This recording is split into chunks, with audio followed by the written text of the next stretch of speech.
देखिए, फिर एक बार बिहार शर्मसार हुआ है, क्योंकि अभी तो 2024 का जो लोकसभा चुनाव हो रहा है, तो पूरे हिंदुस्तान में हो रहा है, कश्मीर से कन्याकुमारी तक में हो रहा है। लेकिन जो लालू यादव की बेटी हैं और किडनी भी लालू को उन्होंने ही दी थी सिंगापुर में, जो भी छिपा लेते हैं कोरोना महामारी के समय। ये सब जो भी हुआ ये बहुत दुर्भाग्यपूर्ण हुआ है, क्योंकि होता कुछ जब हो गया तब इंटरनेट बंद हो रहा है ना? इंटरनेट भी बंद कर दिया। हाँ, तो इसकी एक यही वजह है, तो इतना अतिरिक्त बल रहता है, पुलिस भी ज़्यादा चौकसी में रहती है, तब लोग कैसे हथियार लेके घूम रहे हैं, कैसे मार। नमस्कार, मैं मनीष और आप देख रहे हैं मीडिया दर्शन। पांचवें चरण का चुनाव जो है कल हो रहे थे। इस दौरान छपरा में एक हिंसात्मक घटना घटी, जिसमें एक व्यक्ति की मौत हो गई है और दो घायल हो गए हैं। बताया ये जा रहा है कि जब वोटिंग समाप्त हो गई, इसके आधे घंटे बाद रोहिणी आचार्य, जो कि आरजेडी के टिकट पर चुनावी मैदान में हैं सारण से, वो भिखारी ठाकुर चौक बूथ पे पहुंची, जिसके बाद राजीव प्रताप रूडी के समर्थक नारेबाजी करने लगे और कहने लगे कि ये वोकस वोटिंग करने के लिए आई। इसके बाद किसी तरीके से पुलिस ने उन्हें समझाया और रोहिणी आचार्य को जैसे तैसे गाड़ी में बिठाकर बाहर निकाला। आज सुबह की घटना है कि भाजपा समर्थकों के बीच और आरजेडी समर्थकों के बीच जो है अनबन हुआ और फायरिंग में एक आरजेडी समर्थक की मौत हो गई, जबकि दो घायल हो गए हैं। इसी मुद्दे पे बात करने के लिए हमारे साथ मौजूद हैं पूर्व आईपीएस अधिकारी अमिताभ दास सर। सर, पांचवें चरण का वोटिंग कल हुए, इसके बाद वोटिंग के बाद रोहिणी आचार्य जो है भिखारी ठाकुर चौक के पास पहुंची, जहां पोलिंग बूथ बना हुआ था। न- समर्थक जो हैं दोनों पक्ष के थे, एक दूसरे को विरोध कर रहे थे। किसी तरीके से पुलिस ने उन्हें भगाया और आज सुबह की ये घटना है सर कि एक व्यक्ति की मौत हो गई है और दो घायल हैं। सर, कैसे देखते हैं इसको? अब इसमें देखना क्या है, देखिए, फिर एक बार बिहार शर्मसार हुआ है, क्योंकि अभी तो 2024 का जो लोकसभा चुनाव हो रहा है, तो पूरे हिंदुस्तान में हो रहा है, कश्मीर से कन्याकुमारी तक में हो रहा है। लेकिन मुझे लगता है ये पहली मौत की यदि खबर आई, चुनाव से संबंधित मौत की खबर, हत्या की खबर, गोलीबारी से, तो ये बिहार से ही आई, बुद्ध की ही धरती से, है ना? जहाँ सुशासन बाबू ढोल बजा रहे हैं, जहाँ बुद्ध को ज्ञान प्राप्त हुआ था। तो ये तो बहुत दुर्भाग्य की बात है। मैं दर्शकों को इसकी पृष्ठभूमि बताऊं, देखिए, वहाँ छपरा से जो मुकाबला है, वो उसकी वजह से हॉट सीट बन गया है छपरा, क्योंकि राजद की जो प्रत्याशी हैं वो रोहिणी आचार्य हैं, जो लालू यादव की बेटी हैं, और किडनी भी लालू को उन्होंने ही दी थी सिंगापुर में जो ऑपरेशन हुआ था, और एक्स पर काफ़ी एक्टिव रहती हैं, काफ़ी ट्वीट करती रहती हैं, तो वो वहाँ से खड़ी हो रही हैं।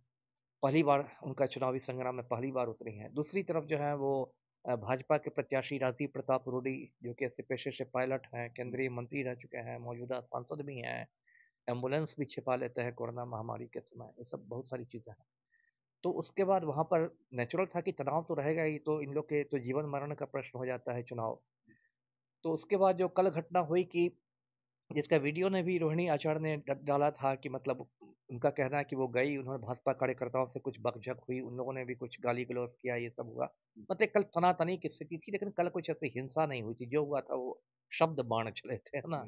और आज जो स्थिति, जो खबर आ रही है कि वहां पर भाजपा के समर्थकों ने राजद समर्थकों पर गोलीबारी की है। इसमें कोई 24-25 साल का लड़का है, चंदन कुमार, उसकी तो मौत ही हो गई। उसमें एक और लड़का है, दो लोग घायल हुए। एक की हालत तो क्रिटिकल लग रही है, क्योंकि उसको पीएमसीएच रेफर कर दिया गया है। इसका मतलब ज़्यादा गंभीर स्थिति है, इसलिए छपरा से भेज दिया गया। तो उसके बारे में नहीं कहा जा सकता है क्या होगा।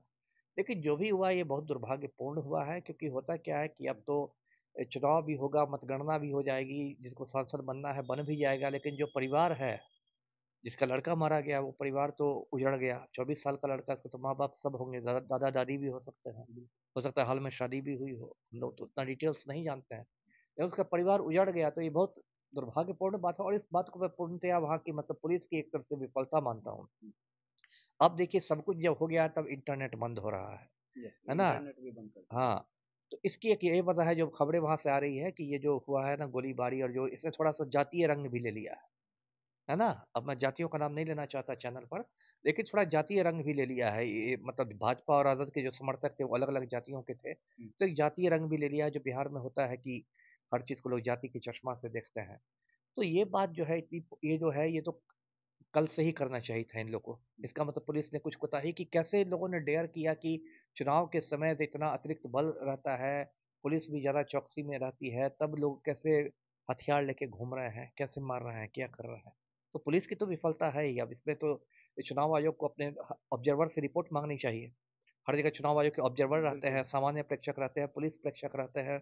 ये वहाँ तो पुलिस प्रेक्षक जो भी होगा, कोई सीनियर आईपीएस ऑफिसर को चुनाव आयोग ने भेजा होगा तो उससे रिपोर्ट भेजनी चाहिए, और उसकी रिपोर्ट यदि एसपी के प्रतिकूल आती है तो एसपी को तुरंत वहाँ से हटाना चाहिए। जी। सर आखिर ऐसा क्या हो रहा है सर कि वर्तमान में जो चुनाव के जो मुद्दे हैं उससे भटक करके जितने भी प्रत्याशी हैं वो धर्म मजहब की बात कर रहे हैं सर। इस पर भी चुनाव आयोग एक्शन नहीं ले रही है सर। दूसरी बात कि छपरा में ये कांड हुआ, एक तरफ से जो है फेयर और फेयर चुनाव की बात करते हैं, लेकिन कहाँ इस तरीके का अगर हिंसात्मक घटनाओं का अंजाम दिया जा रहा है, इसके बावजूद अगर कोई कार्रवाई नहीं होगी सर, तो फिर कैसे कहा जाए कि निष्पक्ष चुनाव कराए जा रहे हैं? क्योंकि अगर हर जगह देखा जाए तो नरेंद्र मोदी के भाषण में भी देखिएगा तो हिंदू, मुस्लिम, धर्म की बातें की जा रही है, लेकिन चुनाव आयोग में कोई कार्रवाई नहीं कर रही है। एक तो वजह ये है कि चुनाव आयोग में जो भी बैठे हुए हैं वो मोदी जी के चपरासी हैं, उससे ज़्यादा उनकी औकात नहीं है। जो भी राजीव कुमार है, मुख्य निर्वाचन आयुक्त, बहुत बड़ी-बड़ी बात करते हैं टीवी पर आके। इन लोग की औकात मोदी जी के चपरासी से ज़्यादा नहीं है। मोदी खुलेआम मतलब दंगे की बात करता है कि वो मंगलसूत्र छीन लेगा तो मुसलमान को दे देगा, तो ऐसे हो जाएगा, तो वैसे हो जाएगा, तो राम मंदिर को बुलडोजर से तोड़ा जाएगा। तो खुलेआम मोदी भड़काऊ भाषण देते हैं और खुलेआम मतलब ज़हर फैला रहे हैं, ज़हर की उल्टी कर रहे हैं विभिन्न सभाओं में जाकर। कायदे से तो चुनाव आयोग को इन पर एफआईआर का आदेश देना चाहिए था। प्राथमिकी दर्ज करने का आदेश देना चाहिए था, इनकी सभाओं पर रोक लगानी चाहिए थी कि आप प्रधानमंत्री हैं तो क्या आपको दंगा कराने का लाइसेंस मिल गया है क्या? लेकिन चूँकि चुनाव आयोग में चपरासी बैठे हुए मोदी के, सबको लालच है, कोई सोच रहा है कि रिटायरमेंट के बाद राज्यसभा चले जाएँगे, कोई सोच रहा है रिटायरमेंट के बाद गवर्नर बन जाएँगे, कोई अलग फेरा में है। तो इसलिए अब सब लोग टीएन शेषन को याद कर रहे हैं ना।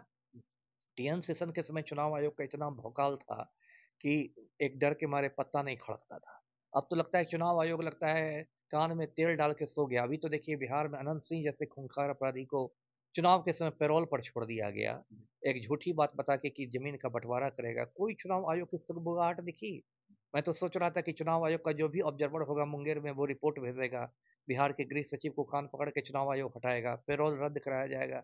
ये तो चुनाव आयोग मतलब लगता है गांधी जी के बंदरों की तरह आंख बंद करके, कान बंद करके, मुंह बंद करके बैठा हुआ है। तो बहुत निराशाजनक स्थिति है। जी। तो ये थे हमारे साथ पूर्व आईपीएस अधिकारी अमिताभ दास सर, जिन्होंने तमाम बातें कही कि किस प्रकार से सारण लोकसभा क्षेत्र में तनाव का तो माहौल पहले से ही बना हुआ था। क्योंकि अगर बात की जाए तो रोहिणी आचार्य जो है पहली बार आरजेडी के टिकट पर चुनावी मैदान में, वहीं दूसरी तरफ राजीव प्रताप रूडी भी कई बार सांसद रह चुके हैं, मंत्री भी रहे हैं, और वो दोनों के बीच मुकाबला जो है काफ़ी कड़ा देखने को मिल रहा था। इस बीच जब समर्थकों के बीच अनबन हुई तो सुबह का जो ये घटना है कि भाजपा समर्थकों ने फायरिंग की, जिसमें 1 लोगों की मौत हो गई और 2 लोग घायल हैं। ये काफ़ी दुखद है। चुनाव आयोग को इस पर कड़ा एक्शन लेना चाहिए। फिलहाल इस खबर में इतना ही। देखते रहें।